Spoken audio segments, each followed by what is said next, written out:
15 বছর ধরে যে শাসন ছিল দেশে, এটার প্রধান বৈশিষ্ট্য হচ্ছে এটা মোটের উপর অগণতান্ত্রিক, মানে নির্বাচনবিহীন ছিল। তার মানে প্রজাতন্ত্র যাতে আমরা বাস করি, এটার ভিত্তি হচ্ছে জনগণের ইচ্ছা, যাকে আমরা সার্বভৌমত্ব বলি। তো সে জনগণের ইচ্ছা যদি যে কোনোভাবে ছলে বলে বা কৌশলে অবহেলিত হয় বা পদদলিত হয়, যেটা আমাদের ক্ষেত্রে হয়েছে, তখন মানুষের মনে বিক্ষোভ জন্ম নেয়। এর মানুষ মনে করে তার অধিকার বঞ্চিত হয়েছে। মানুষের অধিকারের মধ্যে সবচেয়ে বড় অধিকার হচ্ছে তার সামষ্টিক অধিকার, যেটা গ্রিক ভাষার খারাপ ইংরেজি অনুবাদে পলিটিক্যাল রাইটস বলে। Man is a political animal, মানে মানুষ পলিটিতে বাস করে, এই অ্যানিমাল। তো সেই অধিকারটা যদি না থাকে আপনার, তাহলে আপনি মনে করবেন যে আপনাকে চরম অপমান করা হয়েছে। সেই দিক থেকে বলি, গতকাল ছিল আনন্দের দিন, যখন আমরাও মনে মনে প্রার্থনা করছিলাম এই প্রশাসনের বা শাসনের অবসান হওয়া দরকার। কিন্তু আজ পর্যন্ত 24 ঘন্টাতে যে আপনি বললেন, এখনও কিন্তু শাসনের অবসান হয়নি। প্রধানমন্ত্রী পদত্যাগ করেছেন এবং আপনাদের সহযোগী পত্রিকার ভাষায় বিদায় হয়েছেন। কেউ কেউ যারা একটু নির্দয়, তারা বলছেন পালিয়ে গেছেন। সেইটা ভালোই হয়েছে আমি মনে করি। আমরা রক্তারক্তি চাই না, কিন্তু দুর্ভাগ্যবশত এরপরে অনেক রক্তারক্তি হয়েছে, এর আগে হয়েছে। এই ক্ষেত্রে আমি শুধু এটাই বলবো, এই রক্তারক্তির অনেকখানি কম করেও যে পরিবর্তনটা হয়েছে এটা করা যেত। এটা দুর্ভাগ্যজনক, এবং এর দায়ও গতকাল পর্যন্ত যিনি ক্ষমতায় ছিলেন, মধ্যদিন পর্যন্ত, তাকে বহন করতে হবে। এই যে শেষ মুহূর্তে বন্দুকধারী নামানো, ইংরেজিতে তাকে আপনারা শুটার বলেন, এইটা প্রয়োজন ছিল না। কারণ সেনাপতিকে বুঝতে হয় কখন আপনি চতুর্দিকে ঘেরা হয়ে গেছেন। ঘেরাও হয়ে গেলে আত্মসমর্পণ করাটাই বীরের রীতি। আত্মসমর্পণ বা পশ্চাদপসরণ যুদ্ধের একটা অনিবার্য অঙ্গ। রাজনৈতিক ক্ষমতায় মানুষ আসবে, ক্ষমতা হারাবে, তবে ভালো সেটা নিয়মতান্ত্রিক পদ্ধতিতে নির্বাচনের ভিত্তিতে হারানো। নির্বাচনে জনগণ আমাকে সমর্থন করে না, কিন্তু সেটাকে যদি তুমি ছলে বলে কৌশলে পরিহার করে টিকে থাকতে চান, যেটা করেছিল গত সরকার, সেটাই হচ্ছে এই বিস্ফোরণের কারণ। এখন দ্বিতীয় কথায় আসি, এই বিস্ফোরণের আগে যে সহিংসতা হয়েছে, এই জন্য সরকার দায়ী। আমি দুঃখের সাথে শুনলাম, সত্য কিনা জানি না, আপনারা সাংবাদিকরা ভালো বলতে পারবেন, যে আবু সাইদকে রংপুরে যে পুলিশ, যার নাম শুনেছি ইউনুস, এএসআই, গুলিবিদ্ধ করেছিল, যেটা সরকার নানাভাবে ডজ করেছে, যে আমরা করি নাই বা করেছি, তাকে বরখাস্ত করেছি। দুঃখের সাথে শুনলাম এক পুলিশ অফিসারের কাছে আজকে, যিনি নাম প্রকাশ করছেন না, যে তাকে গতকাল হত্যা করা হয়েছে জনগণ।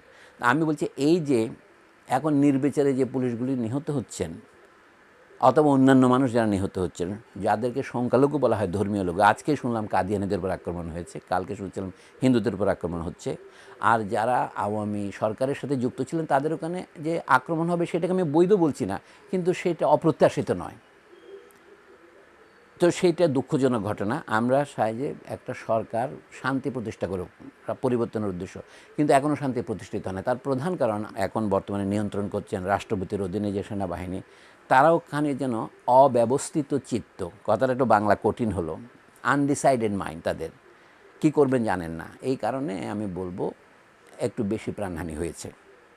যেটা আগে আমরা বলেছিলাম, সেতু ভবন, metro rail station, Bangladesh television ভবনে আক্রমণ হয়েছিল প্রথম দিকে, সেটার জন্য প্রধানমন্ত্রী গিয়ে অনেক অশ্রুপাত করেছেন।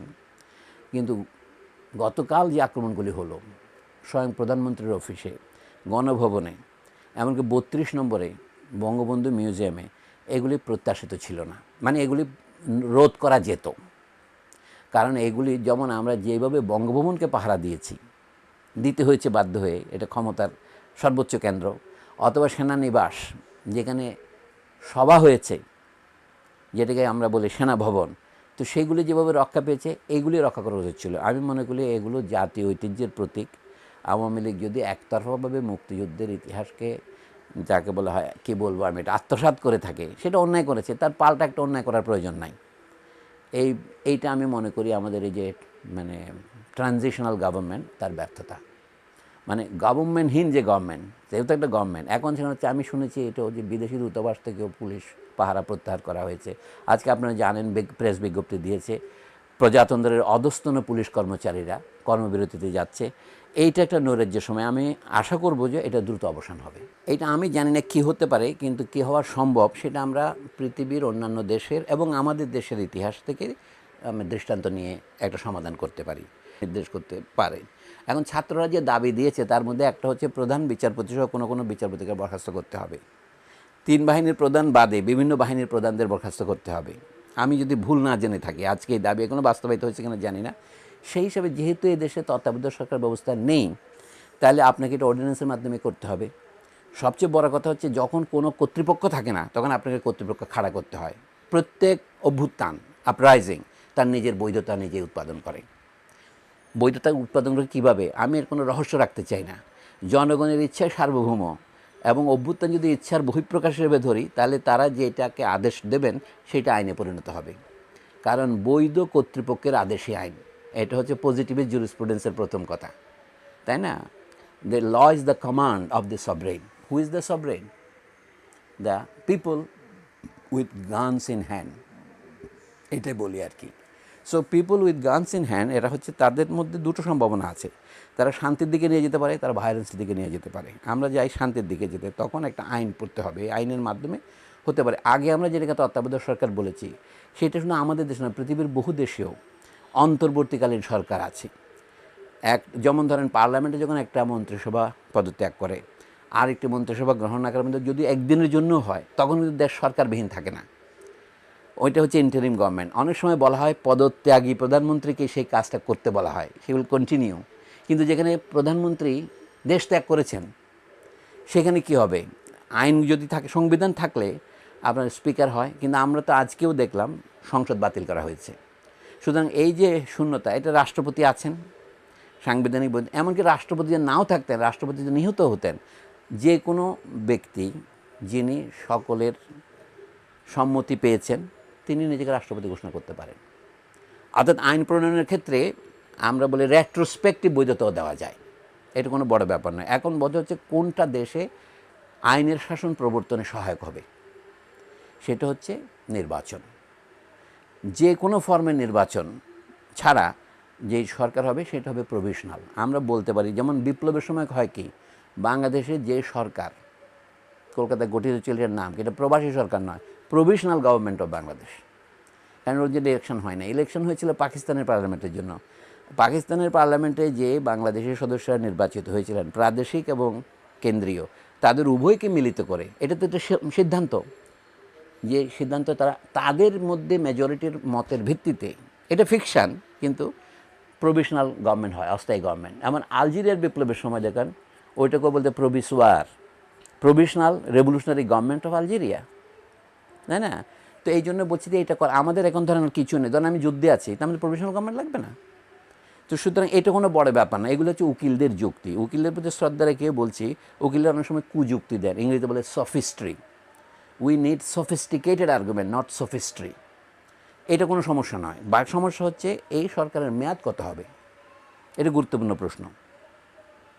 সাধারণত প্রভিশনাল গভর্নমেন্টের মেয়াদ, মানে যেগুলো যুদ্ধবিহীন প্রভিশনাল গভর্নমেন্টের মেয়াদ 3 মাস হয়। কিন্তু 3 মাসকে যদি কেউ 4 মাস করতে চায়, তাকে বাধা দেওয়ার কে আছে? 6 মাস করলেও বাধা দেওয়া যাবে না। যদি এটাকে আপনি আরও দীর্ঘায়িত করতে চান, তাহলে তাদের আরেক ধরনের সম্মতি লাগবে। এই জিনিসগুলো স্পষ্ট নয়। ছাত্রদের প্রস্তাবের মধ্যে দেখলাম 3 থেকে 6 বছর হবে, যে মনে হচ্ছে কি এটা কোনো কোনো আগের কালের কোনো কোনো নকশার সাথে মিলে যাচ্ছে। তবে আমার মনে হয় প্রভিশনাল গভর্নমেন্টের মেয়াদ যত কম হয় তত ভালো। এই আন্দোলনকে যারা সফল করেছেন, কারণ আন্দোলনে যারা বিপ্লবী সংস্থা থাকে, এখানে এই আন্দোলনের বৈশিষ্ট্য হচ্ছে কি কোনো স্থায়ী বিপ্লবী সংস্থা নয়, তারা তাদের প্রভিশনাল রেভলিউশনারি কোঅর্ডিনেশন কমিটি আছে, যারা এই জন্য নাম দিচ্ছে সমন্বয়কারী। Coordinators, there cannot be coordinators unless there is a coordinating committee.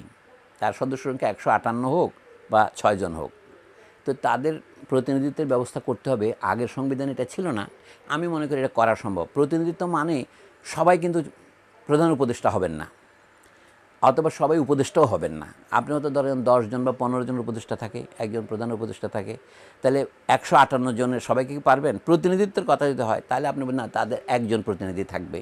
যেমন বিশ্ববিদ্যালয়ের সেনেটে 100 জনের মধ্যে 5 জন ছাত্র প্রতিনিধি হয়, যে 20 ভাগের 1 ভাগ থাকে। এখানে 20 জন উপদেষ্টার মধ্যে তাদের একজন উপদেষ্টা রাখা যেতে পারে, কিন্তু যখন তাকে উপদেষ্টা রাখেন তখন তিনি আর ছাত্র থাকেন না।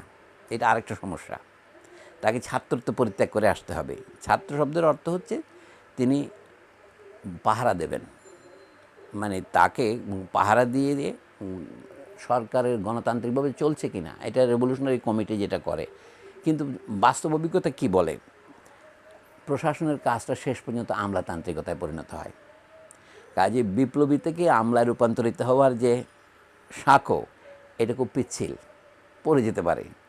আমার মনে হয় এই টেকনিক্যাল সমস্যা নিয়ে আমাদের ভাববার দরকার নেই। ছাত্ররা যদি তাদের প্রতিনিধিত্ব চায় তখন তাদেরকেই দিতে হবে 1 জন বা 2 জন প্রতিনিধি, দিলে তাদের রাখা যাবে। এখানে আর কতগুলো নিয়ম আছে। সংসদ সদস্য হতে গেলে আমাদের দেশে 25 বছর বয়স লাগে।